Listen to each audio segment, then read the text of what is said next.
Ladies and gentlemen, welcome back to the Can-Am Connection Arm Wrestling Show. How's it going, everybody? Hey, I'm tired of shit. I fucking got off work at 6 a.m. Cody, we're 10 this seconds morning. in. We're 10 seconds in. You're already swearing. Oh, sorry. Jeez. I'm tired, man. I'm sorry. I took a 2-hour nap after work just to be here because I do it for our fans. I appreciate you doing it. Jumping in here, tired and everything. And you got the dragons behind you. I just noticed that. You got the dragons behind you. Oh, Yeah. Some winter blast. Yeah. Well, where you guys want to start? There's lots of news. The Stronghold event happened last weekend. They had some super matches. It looked like it went really well. Amazing event. Give them a shout out right off the bat. So pay attention to them. They're doing great things. Again. Yes. Mocan is in the chat. Holy shit. And that's what we're going to talk about. We're 1 minute in and you're swearing. Well, I'm not a Jody started us off with a bang. That's what we're gonna. Sorry. I guess We we're running with it now. We'll just demonetize this one right off the bat. Yeah, no money today, guys. Not like I'm making dozens of dollars every 6 months. I think it's singles, right? Something Dozens of dollars every 6 months. On a serious note, that's Canadian. But on a serious note, let's go ahead and pay our respects to one William Campbell. Yes. Affectionately known as Dave. Yeah, William. Yeah. We call him Dave Campbell. And rest in power, brother. Yes, I'm very unfortunate. So I want to get that out there. So he has had a long battle, and he can now rest. And it's a big loss to the arm wrestling community. He's a Hall of Famer, and he is a long-time serving member of the Canadian Arm Wrestling Federation as referee in chief and amongst other roles. Yeah. So, Big Dave, rest my friend. Yes. So, where do you guys want to kick it off? You guys want to go straight to soapbox? I think we go right to the GVW. Let's talk about the chat. There is a fledgling promotion that seems to be, well, they're stomping on toes. They're stomping on toes because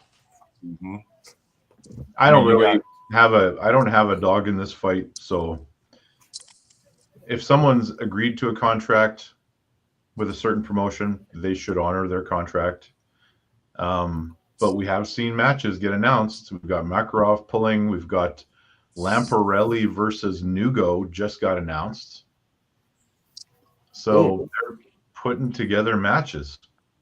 And these guys are guys that may or may not be under contract. I don't know the ins and outs of it. Well, I mean, Makarov's the EVW 77 kilo champion on the right. Well, there you go. The champ is pulling there. So that one in particular will be, a bone of contention with East versus West. But I mean, what do you guys think generally? For me, like Makarov, I mean, people are ripping him for doing it, but people have to understand where he comes from in Russia. Like, he comes from one of the poorest areas in Russia. So taking matches like at EVW and GVW does a lot for him and his family. So I can't really blame the guy, especially if he's not under contract. I definitely can't blame the guy for taking it because it's literally it's life-changing money for him.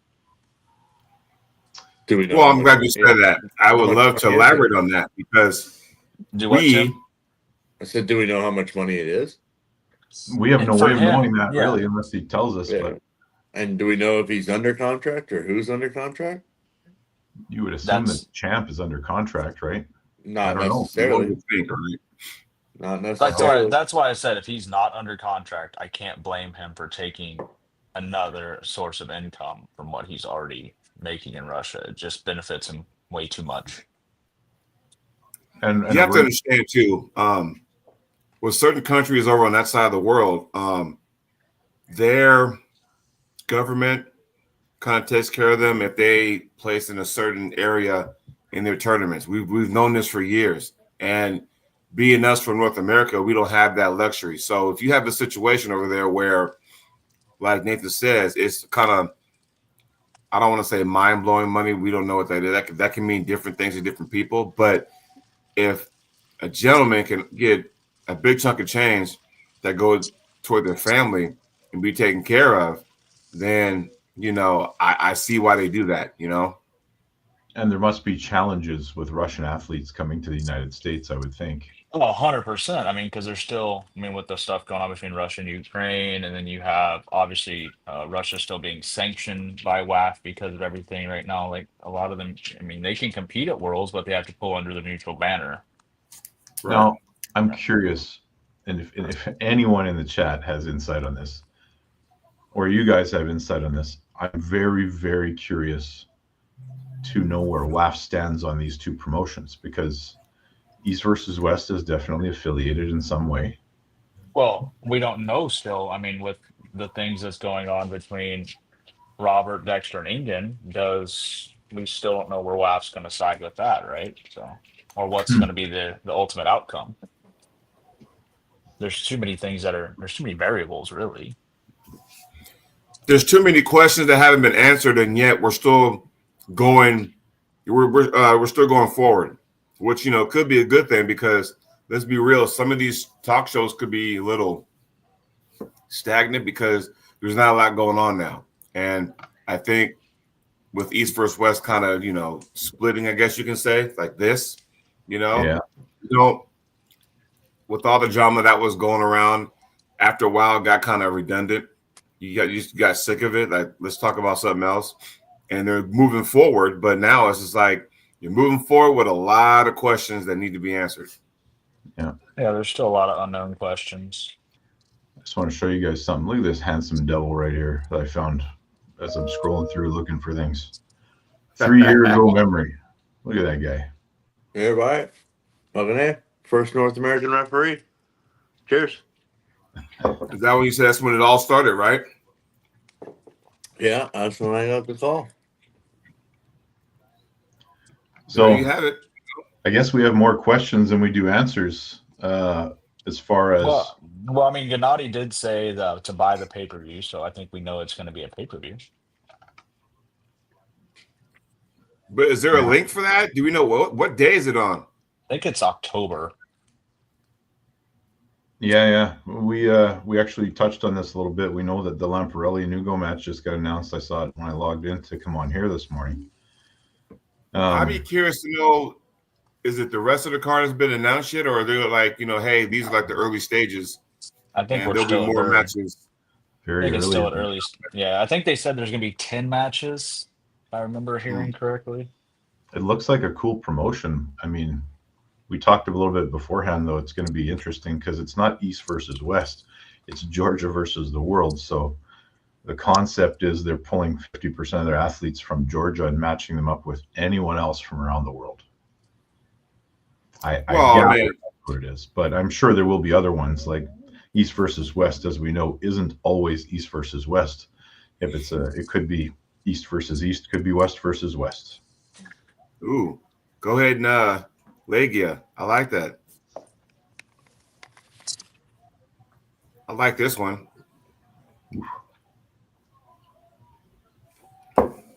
Yeah. I'm gonna buy it out of pure curiosity on what's going to happen there. Well, I think you can definitely bet on a Nugo, probably an Irakli, a Solutia. So people like that being on it.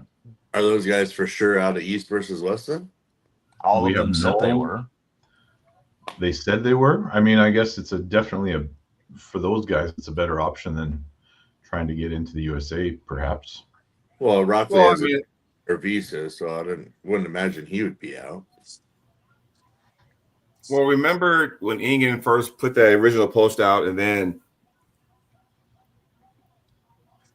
a bunch of athletes on the East side were like, well, if Ingen's going, I'm going, and all that kind of stuff. And I would imagine all those that actually made statements are going to be focused on Georgia versus the world. That's my, observation. I'm not right. I'm not correct, but isn't Ingen kind of back in though? What's that? Nobody knows. Isn't Ingen kind of back in? Don't know. So many questions. Nobody, like, the thing is, nobody knows. Nothing's been announced. It's just like every time somebody says something, it's like we're still working on it. Yeah. Man. That's that lip service. Bob Anderson says Gennady versus the world. Fair, maybe a handicap match. He takes on 2 or 3 guys in the same promotion. Hey, they do that stuff in mixed martial arts fights now, so why not arm Me wrestling? too. Well, I remember Eddie Hall's fight. That was Oh my God, when he threw that guy, that was he hilarious. fought the 2 guys. The brothers, yeah. Yeah. And about sent old boy's head into the second row with that right Yeah. hook. Yeah. I don't know. We still have a lot of questions to ask. So it's just kind of like we got to wait and see. I'm sure that in the next couple of weeks we'll have more information, maybe, hopefully. Did y'all see the Lachlan and Derek Smith slap boxing match? I No. don't watch those. I did see a clip online where Lachlan slapped the bag and severed a tendon in his pointer finger. I'm like, well, that's not good. Possibly. I think that's probably the dumbest thing ever. I know some people are all about it, which is good. That's your, that's you. I personally think it's stupid now because coming from a football background and we talk about CTE, you mean to sit there and tell me that no one's getting CTE from this stuff going forward? Well, they had a guy die on one of them because he had a brain aneurysm and he got slapped and it ruptured the aneurysm. So, you see what I'm saying? You even seen Dana White's promotion there, the slap fight or whatever. It was Dana's promotion the guy died on. Oh, really? Yeah. Well, that'll be the end of that, but it'll be some of those guys are taking 3 hits. They get slapped, they knock out, they hit their head on the table, and then they hit it falling backwards. So yeah, I've seen that. It's sounds like a good time. It baffles me when it's like going, dude, like I will not let some grown man slap me and think it's okay. No. Yeah, see it because Derek was talking about that. He was on Neil Pickup's show the other day with Devin and Saray and all those guys and Coach Ray, and he actually talked about a little loss of hearing for a minute. Do you see what I'm saying? Like nothing good. I mean, you can have a ruptured eardrum, whatever, concussion. So it's just I don't know. This is just me though. The things that people will do for a couple bucks. That's tough. Yeah, just crazy. It would have to be, significant money for me to consider that. But who won the slap boxing match between those 2 guys? It was an exhibition. Oh, okay. They say Derek won, but I don't believe it. Well, I mean, Derek. Well, I guess technically he did, but then I guess there was some kind of a foul or whatever that occurred. Yeah. So because you can't So I don't know if you guys saw this, but just dropped 20 minutes ago, Camille Jablonski and Dexter Tan are going to go head to head on a podcast. Head to head. So I guess they're going to be on a podcast together and talk about things. Interesting. That should be interesting. I don't know. Yeah. I don't know. We should all know more next week. That's all I know. Should we switch gears a little bit? Yeah, we can switch gears. What do you want to talk about? You want to talk about the soapbox or what? Ooh. I want to talk before we get into the soapbox, and it's kind of a good segue. Jody, did you announce a match? I sure did. So next year's LOD, which will be named SummerSlam now. Okay. So June 13th, that'll be Saturday, Redmond, Oregon. This match has been in the talks now for the last X amount of weeks, but I had to make sure I talked to the guy at General Duffy so we can line things out, get the flyers made. But I will have Merlene, yes, out of South Carolina, take on Peyton Pickering out of Canada. That will be the first match announced, and that will also be the main event because my observation is to get these ladies some spotlight. I mean, just to get the women's division, fired up. And hopefully I'll have some more ladies, coming to the event. I'll hopefully have some more Canadians come to the event. So I'm excited for it. And it's only, August. So those are 2 of my favorite arm wrestlers, male, female, whatever. But I like I love that match. I started looking at flights, Jody, by the way. Awesome. So, we do have an airport. It's actually in Redmond, which is where the event is. So there's that. But I know some people are like, well, kind of flying to Portland. I'm like, yeah, if you want to drive 3 hours once you land, 2.5 hours in Eugene if you want to land there. But, it all depends on what they want to do. So, but yeah. Portland to Redmond's a nice drive, though. True. 22 hours. From Portland to Redmond? 3 hours. Well, if I was going to drive from here, I figured it out. It was 22 hours if I just left straight from home and came there straight. Yeah, that sounds terrible. But that's like a road trip. You get to sit there and see, all kind of stuff. But I've Just done think, just think, if you drive, then you can take bourbon back across the border and nobody has to know. Oh, yeah. You can still get it here. You just can't. There's certain provinces that have pushed back against it, but you can still get it. Well, I tell you what, though, there's a certain province that got some of that good Crown Royal, though. I'll tell you that factory. Let's go. That's where you're visiting this fall, right, Jody? October 4th. That's the date, right? Yeah. Yeah. So then maybe we'll have an exhibition super match after the tournament. Ooh, nice. Me and you. Nice. I'll be skinny by then, but yeah, because I am dropping weight. I'm feeling pretty good. How far do I want to go? We'll see. Keep going. Keep going. I am 284. Really? Fast, yeah. Let's go. So 216 this morning. 216. Where you say you go? You're saying because you got WAF Rose, don't you? Yep. And you said 198. Yep. Okay. What is that? Is that September or what? Yeah, we leave. Well, we leave early, but yeah, I got to be there like September 12th or something like that. But I'll be there from the 12th to the 23rd. And where is it this year for you guys? Bulgaria. So Bulgaria. Now, so I'm imagining you and Simon talk because he's the figurehead in this thing when it comes to the WAF side. Do they already have a destination for next year that you know of? I've heard multiple different things. I don't know. I don't know. I don't think so. I don't think anything's finalized yet. I think stuff was, but I don't think it is anymore. I know where IFA is next year. Japan. Tokyo. Man. Bob Anderson. Tokyo. 2012, Bob. 2012. That's the last time I was this weight. 2013, maybe. Let's get into your soapbox. I got something else to talk about. I mean, it's not really major. I'm just I guess I understand the event's on a Friday and it's difficult for people. Trust me, I understand that. But there's no women signed up. Well, very minimal. I'm looking at everything. In the 149 class, we have 2 women. What event are we talking about here? The Shaw tournament.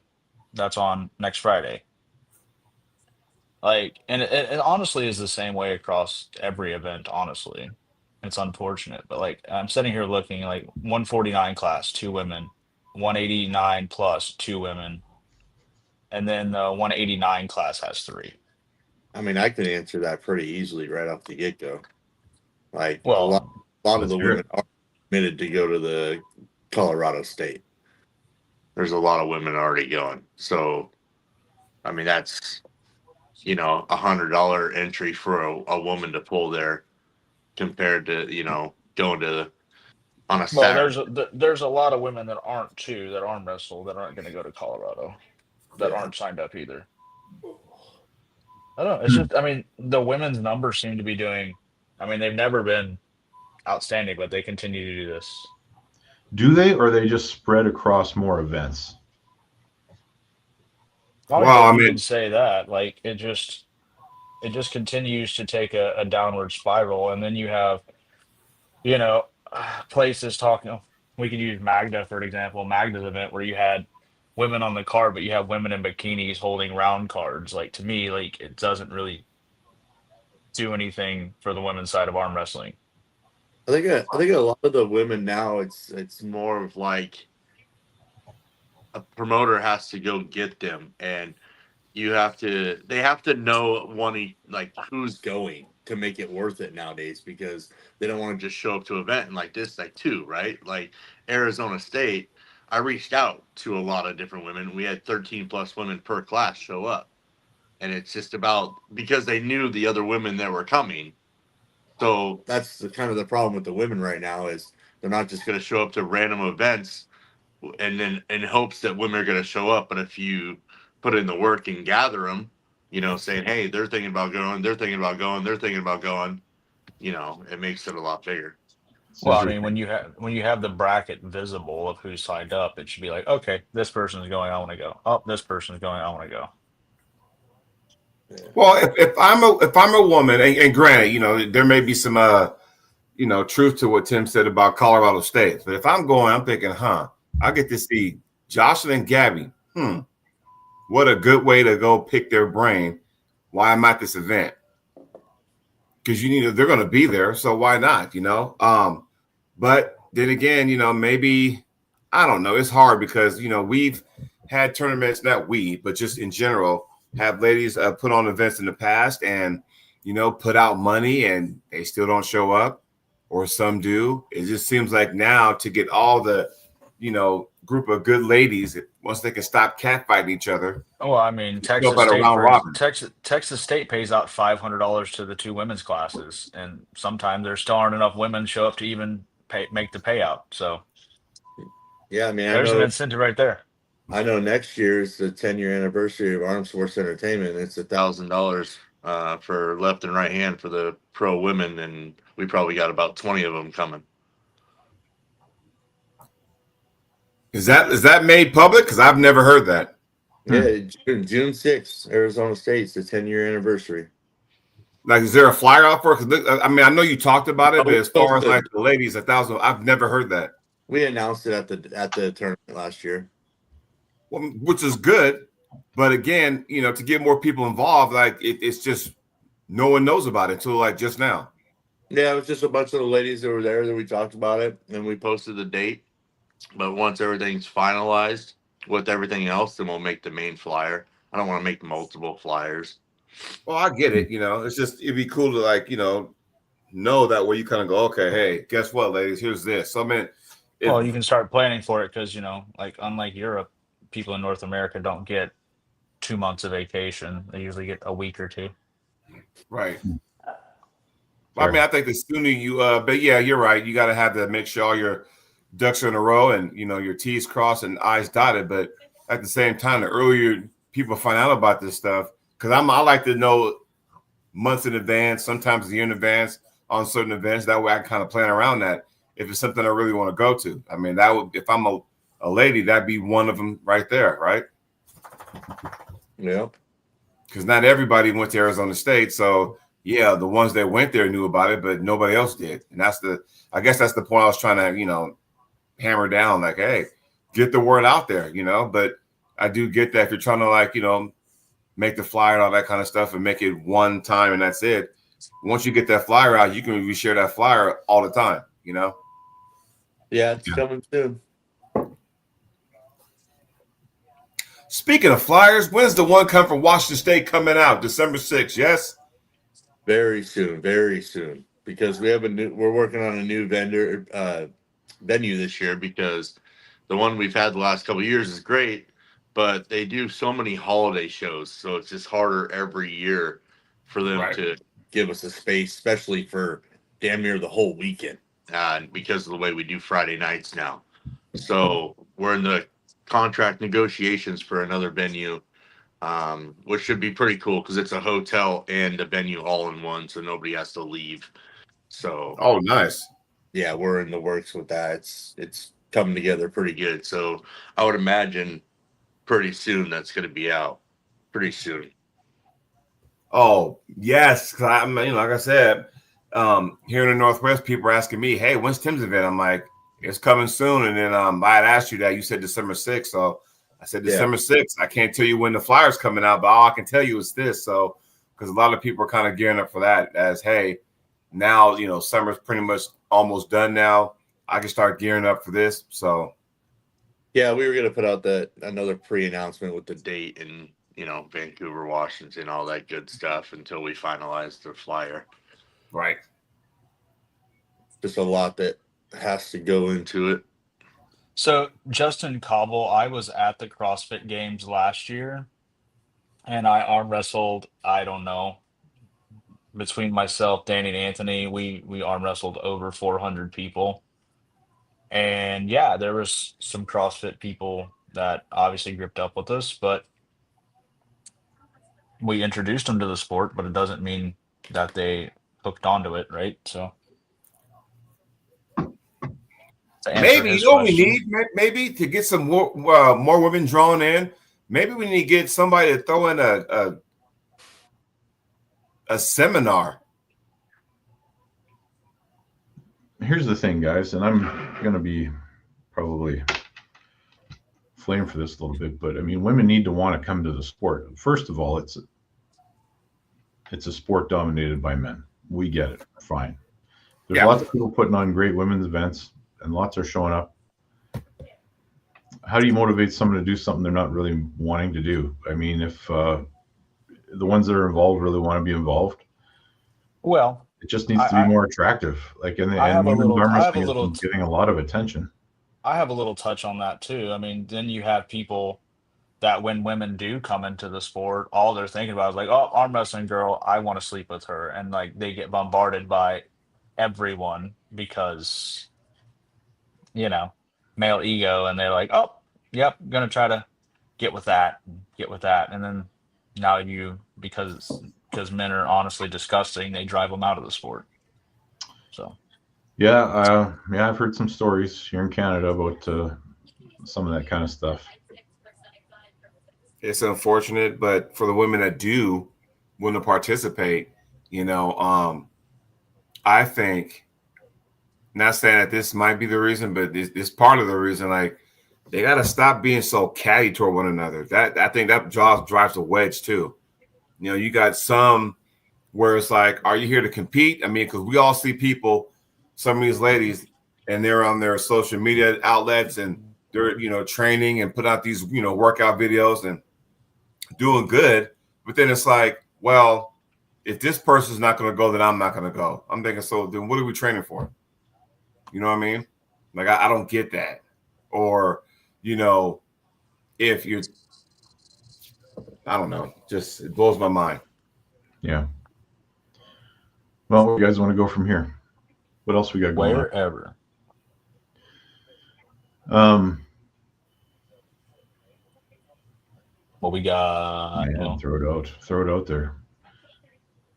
So, refereeing. So, Nathan, Tim, you guys are doing the tournament, right? Yep. Okay. And then you'll have a different set of referees for the actual. Yeah, those have been announced. They're going to be Bill, Luke, Oleg's from Latvia, and I believe a referee from Germany. Yeah. Carell. Yeah, something like. Okay, I'm going to go back to this for a sec because this keeps coming up, and everyone says pull them from Strongman, pull them from CrossFit, do all that kind of thing. Neil's doing that with strong women. Right, but if someone is already in the prime of their career in a certain sport, the chances of you getting them to be an arm wrestler are pretty slim because the risk of injury is different. And yes, you can ruin something you already have going that's good. So and strong woman is far more lucrative than arm wrestling. Yes, and you get a guy like Brian Shaw or a guy like Eddie Hall coming in when they're done that stage of their career where they're at the peak of everything, and they're looking for different venues or different opportunities to compete at something else. Same way, like Lauren Chalet pulling Martins. Like Martins was talking about how he has one more. He's doing one more year of strongman, and then he's retiring. So, like, yeah, he's coming to the sport, and it's great because, like, when it comes to social media, the strongmen have a much larger social media grasp than arm wrestlers. Like Brian and Eddie have far more social media followers than Devin Levitt. Like they each have more. Like Martins has just as many. Like so them coming into the sport, it's going to reach more people, whether people want to admit or not. Oh, Devin is right now the most recognizable arm wrestler in the world. I don't disagree with anybody. But having a Brian Shaw involved, having an Eddie Hall involved, a Martins Lisi's, a Big Laws, these people that have giant social media platforms and are in the strength sport, it's only beneficial. Like, Yes. Now, I think you got a Brian Shaw on made a card. You got a Devin Laird on a card. You've got, well, we'll use those two guys. Who do you stick as the main event? Brian Shaw. It's Brian Shaw's event. Brian Shaw's the main event. Let's say it's not his event, but you've got Brian Shaw pulling. I'm still putting Brian Shaw as the main event Okay. because Brian Shaw has a bigger social media following. We're in a social media world, but Brian has the main event. Yeah. Well, hell, I mean, I think Brian Shaw mentioned on one of his mini podcasts you just had not too long ago about, he said, getting ready for this event, it was easier on the strongman side than it is on the arm wrestling side, you know? So yeah, because this is what, the 5th year. I think it's the 5th year that he's done the Strongest Man on Earth. I think it started in 2020. So for him, it's just like, it's, you know, kind of plug and play at this point. You know, they've done it for 5 years. Like he was saying, trying to implement the production that he expects out of the strongman side of things into the arm wrestling side of things, that he was on like 6 and 7 hour, you know, conference calls, making sure it's right. Yeah, somebody's chalking this up to the drama that arm wrestlers sometimes create that makes it harder to run an arm wrestling promotion than a strongman promotion. I would 100%. totally agree with that because there's so much nonsense. No, I didn't say the B word. I said nonsense. There's so much nonsense. And when you're a promoter or promotion or whatever, and the number one goal, and I could be wrong, that you want your promotion to be the best they can be, you know, cool. But there are some out there who like to step on other people's toes and step on people's necks on their way to the top. That doesn't help either. You know what I mean? So I don't know if Strongman has that kind of stuff, but I know it's So I just want relevant to here. get It's unfortunate. this is kind of my point here. Devin has 1.3 million followers on Instagram. Mhm. Brian Shaw has 2 million. Eddie Hall has 5.4 million. So Eddie Hall on a card is going to reach 5.4 million followers compared to Devin's 1.3 million followers. So you're seeing 4.6 million more. You're getting 4.6 million more sets of eyes on your event. How can it not be beneficial? I Well, noticed that you're not following him, Nathan. Oh yeah, I know. here, let me ask you this, Nathan. Why you got your phone out? I want you Okay. to look up. It was the king. Was it King of the Table? I don't know what number it was. 13. I don't know. It was The the match same between card. Brian and Eddie. Brian Eddy, how many followers that got compared to how many followers or how many views or whatever that Jerry versus Levon had. That was the same. Okay, I'm looking at it. So between the EVW channel, the which one? Which one sold more pay-per-views? What are you comparing it to? Like the Brian and Eddie match or any match that Devin's on? Devin sells more pay-per-views. I don't know if I agree. Yeah, because he's always on all of them. It's not about the following, it's about who sells more pay-per-views. Well, yeah, but given uh, Eddie's only been on one of them, right? So I mean, you're comparing someone that goes on there like every other pay-per-view, if not all of them, against someone who they're barely out there. So it's different. I mean, it's kind of early for them anyway.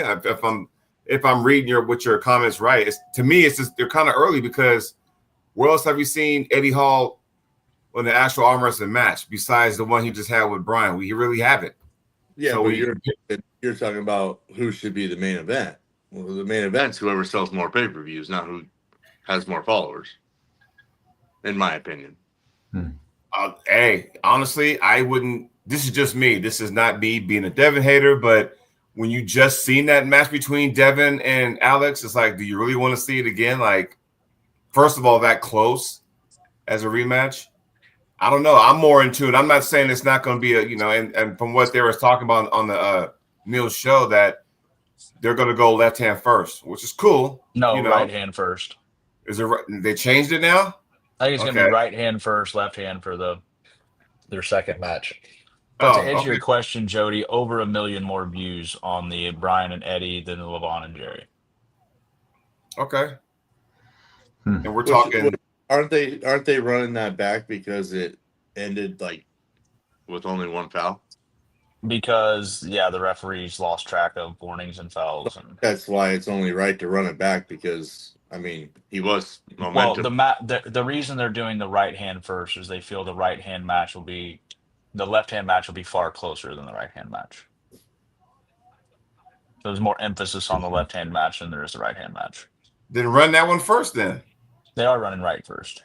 No. I think Devin, I don't want to say walks away with it, but I think he walks away with it right hand.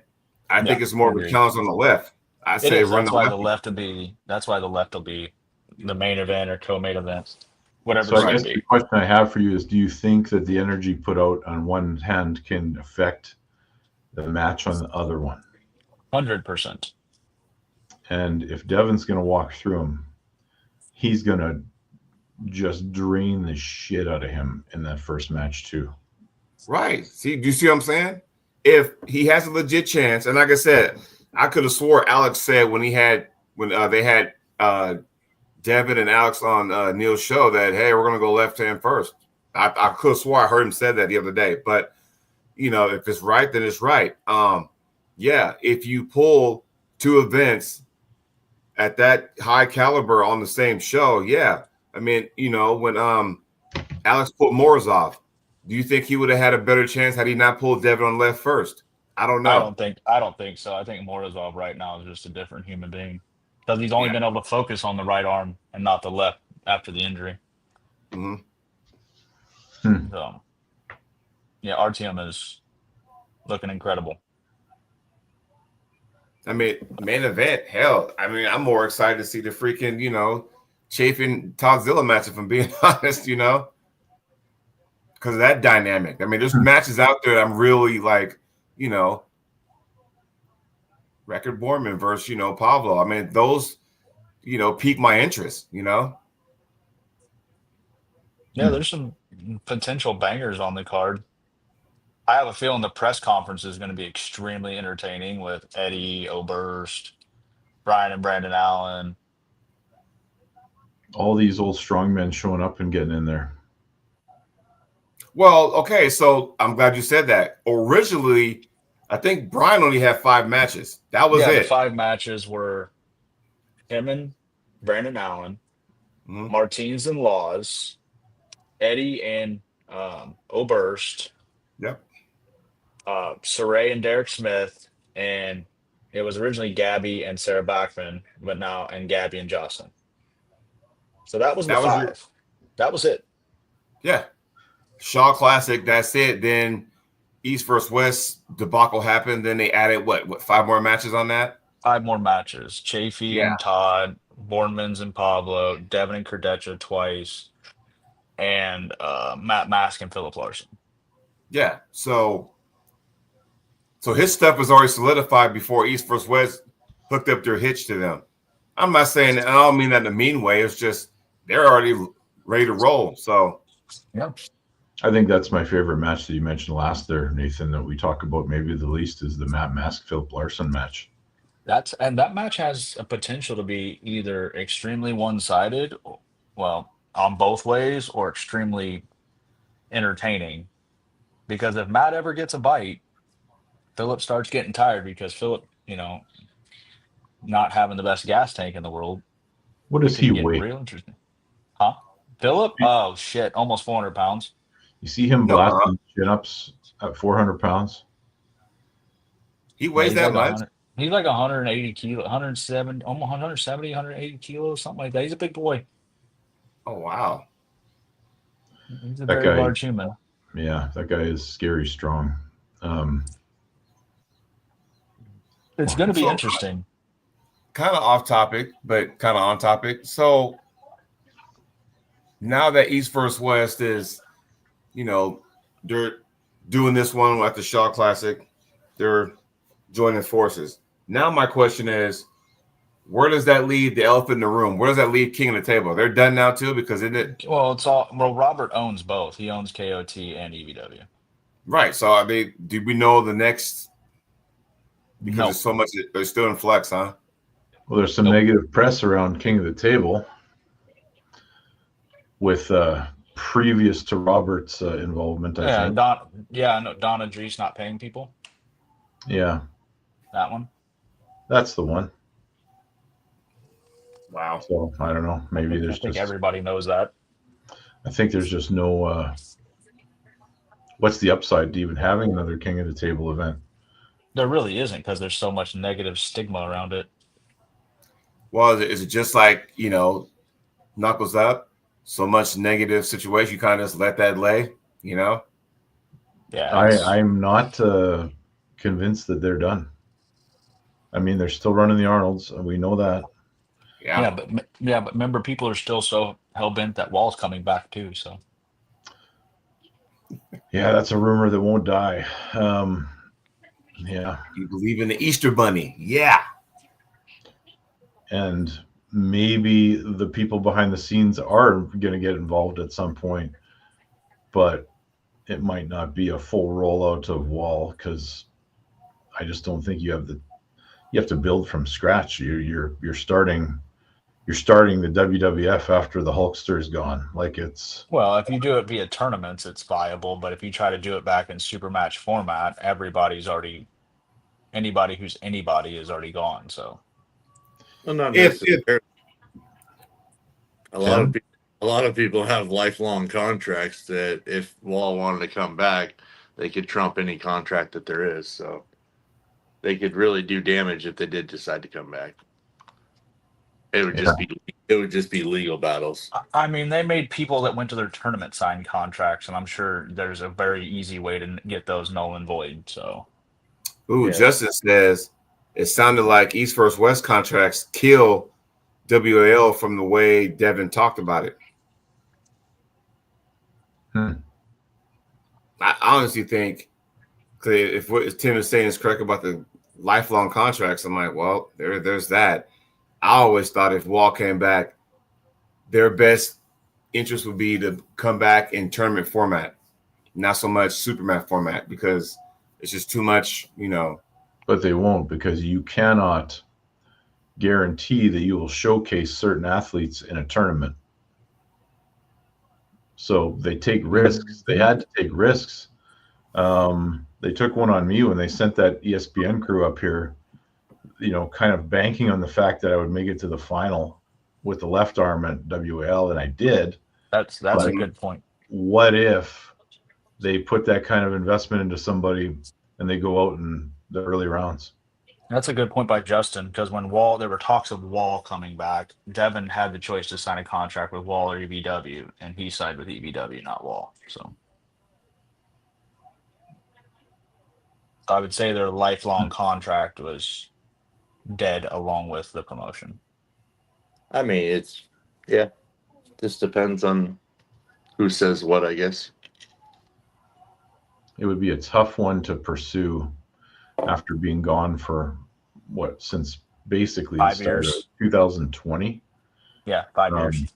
To say that they're going to hold them to a contract they signed way back then, lifelong or not. I mean, Like I said, if you went to a Wall tournament, you had to sign a contract. So I don't remember ever having to sign a contract that Yeah. committed me to Wall. I didn't have to sign a contract for Wall. UAL, you did. UAL, you had to sign a contract. I know Danny has a contract at his shop that Wall made him sign in order to pull the tournament in Texas. Yeah, never had to sign one. I've seen it from him. I've seen Robbie's, and I've seen Anthony's, where they made all three of them sign a contract to pull the tournament that they were Wall athletes. With no monetary. Yeah, exactly. Yeah. So it's like somebody saying, "Oh, hey, here's this. We can use your likeness, but we benefit from it, but not you." Well, okay, so here's my I always thought about this, because sometimes we talk about that as a bad thing, right?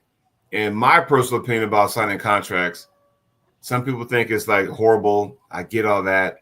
But if you are all in on a certain organization, right? And Sign let's your just say, contract. what's that?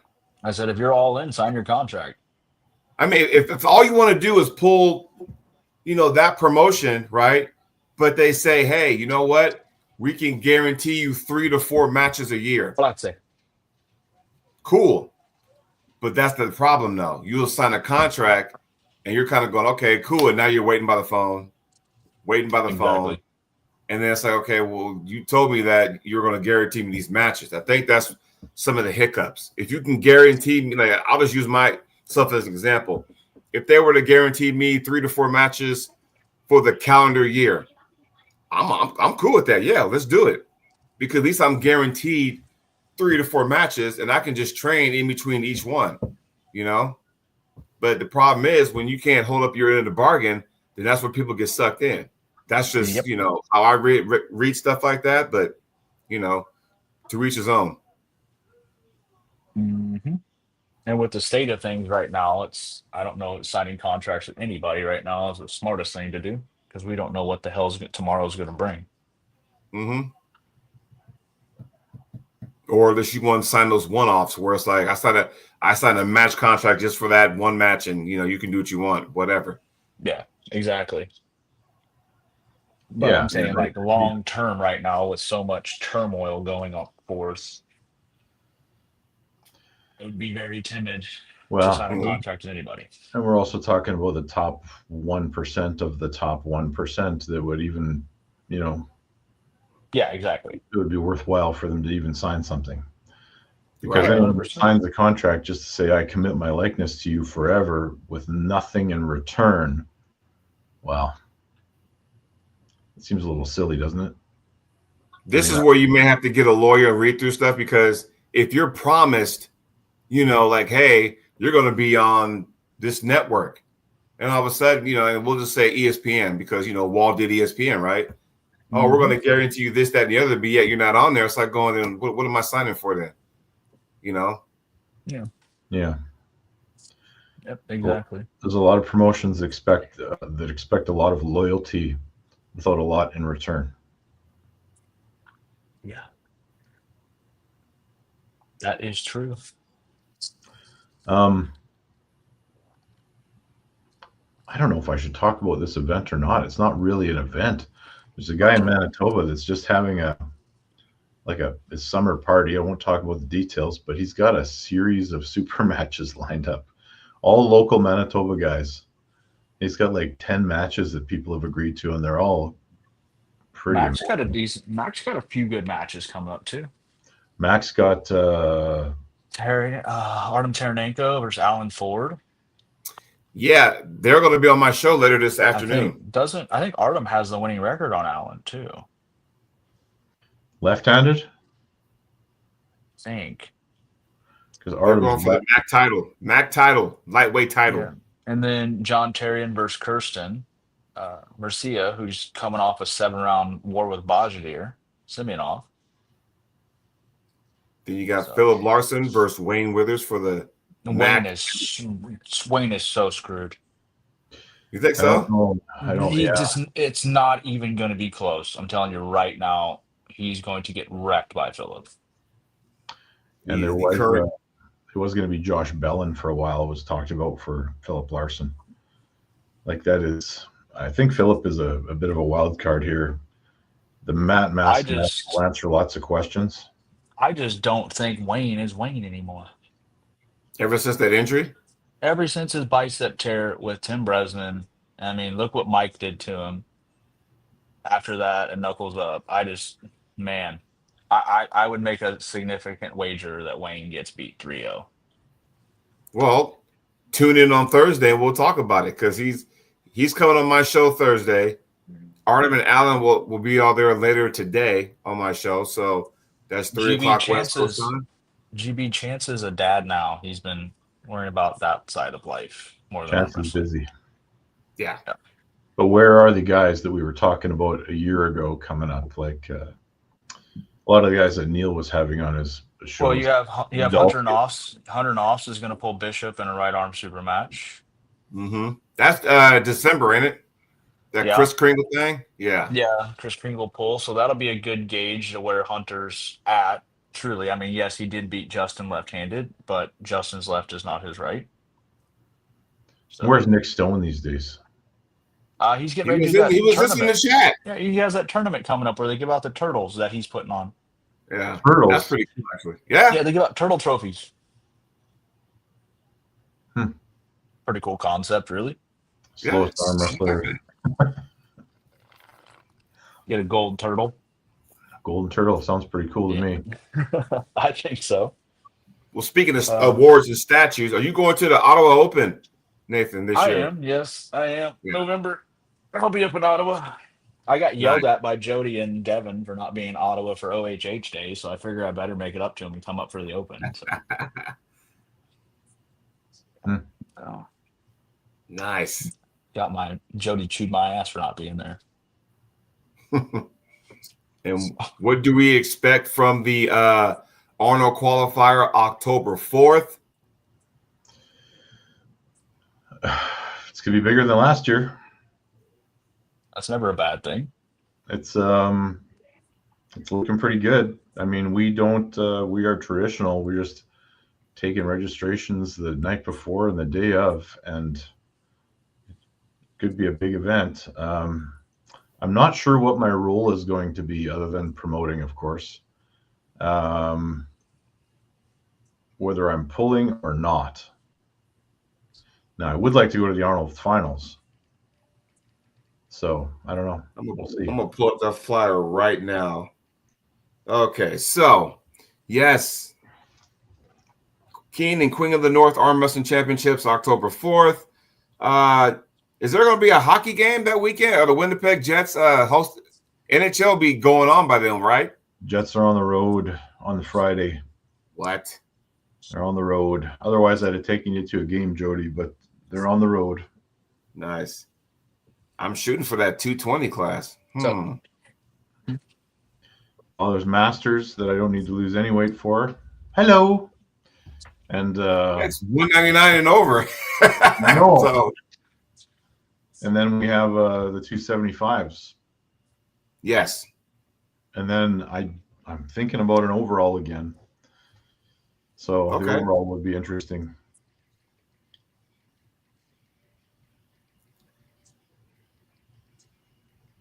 Well, like I said, I mean, I'm looking forward to it. So, who else is going to be there that you know of, or that I would know of? Don't know. I'm keeping it intentionally not international. However you want to say that. Hey. speaking of which, with you saying that, Ryan, I know everybody like bitches at the athlete for not doing their homework, but promoters need to do their homework too. If you're inviting certain individuals and you know that your referee has a certain affiliation that could possibly affect that athlete going to Worlds, some of the responsibility also falls on I'm not saying you specifically, I'm saying promoters in general. Sometimes they don't know this. And I learned this last year because I did invite some athletes at their request. So the way this works is if a team from Europe wants to come, whatever country, sometimes they need a formal invitation. So they'll ask you for a formal invitation to come. And I know what you're saying. Yeah, so I'm more referring to if I'm going to Canada and I'm going to pull a super match against a Canadian athlete and they have a referee and my affiliation is X and their affiliation is Y and the promoter doesn't do their research that it could affect me, then the promoter's going to lose the match. Is what I'm saying. Like promoters have to do a little bit, like some responsibility falls on them as well. Yeah, especially for super matches, not tournaments. I agree, but I also disagree because we're talking about WAF, and they changed the expectations so much. Now, I'm not sure if WAF is changing the expectation from the top, or it's just the North American people that are involved that are changing it, because we all know we all know that there has been matches that have been lost because somebody's been pulling against somebody that WAF Well, didn't approve of, and it's some as little long as it's a weasel Canadian. from So called here's up where the promoter, hang on, and said, we can't have this match because that person is banned and this person wants to compete at WAF. So they are risking being banned from WAF if they pull the match. So I know exactly which one you're talking about, and to touch base on that, that match never would have been canceled had there not been people from the United States on the card, which deemed it intentionally international. And a Canadian or a United States person can pull a person that goes to WAF in the U.S. can pull a person that goes to EFA in the U.S. with either referee. It doesn't matter. But as soon as it becomes an intentionally international card, that's when it matters.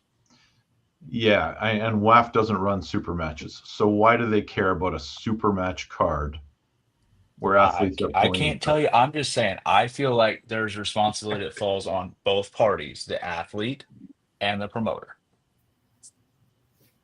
Or We're also talking about kids that yeah, just want to compete at WAF, and then they you're get talking up. about the one kid that was scheduled to pull at Mac, and then that blew up. Talking about that one? Yeah.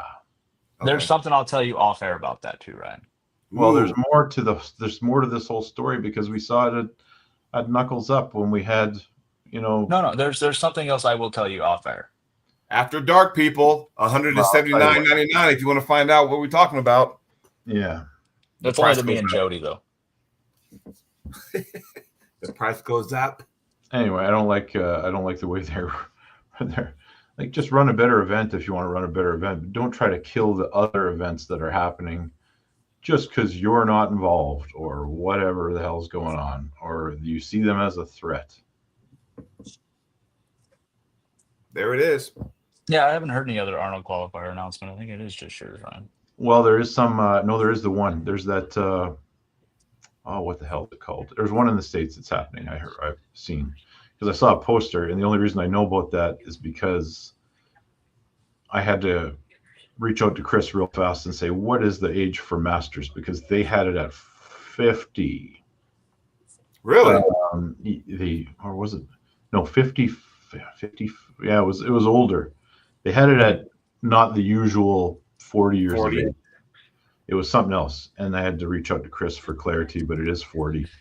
Okay. And, Okay, I was wondering because like it's whatever, you know. Yeah, so. yeah. There was that poster that came out, and they have their usual like through. There's some Asian qualifiers that are there. I think there's a European one, but Do they have their? I'd be kind of cool to get their flyers out too. That way, I can kind of say, hey, you know, Arnold qualifiers for 2026, and just throw them out there, you know. well, it's coming. I mean, they're starting to work on some stuff, but I have some after dark things to tell you guys too. Yes, after dark, Yeah. we all have a glass of wine and say, "What the fuck." Yeah. Too early for wine. But having said that, guys, we're at the hour, and we should do the after dark because I have a commitment elsewhere. Yeah, we'll do the after dark, and then I can go back to bed. Yeah, then I'll sleep for a little bit longer, get up, get Alan Ford, Artem on my show, on my YouTube channel, Arm Talk, and we're going to sit there and talk shop and talk turkey and find out exactly who's going to win, why they're going to win, and how they're training for this. Because if you haven't noticed, they got their mini documentaries. I like that. If you caught Alan Ford's little 35-minute docu that they did, I like that. Alan, just don't let go of the hand peg this time. Don't let go of the hand peg. So check it out, everybody. Go on the Mac YouTube channel. Alan Ford's documentaries on there. I think Artem's comes out tomorrow. So check it out. So I like how you build that up to a title match. I don't know if Phil Larson's going to do one or Wayne, because that's also a title match too. So we'll have to wait and see. But yeah, check them out. Sorry, Wayne, but you're screwed. All right. So long, everybody. Who knows? Maybe we'll make it 3 weeks in a row. And Fake Camille, thanks for joining the chat. So long, everybody. Later.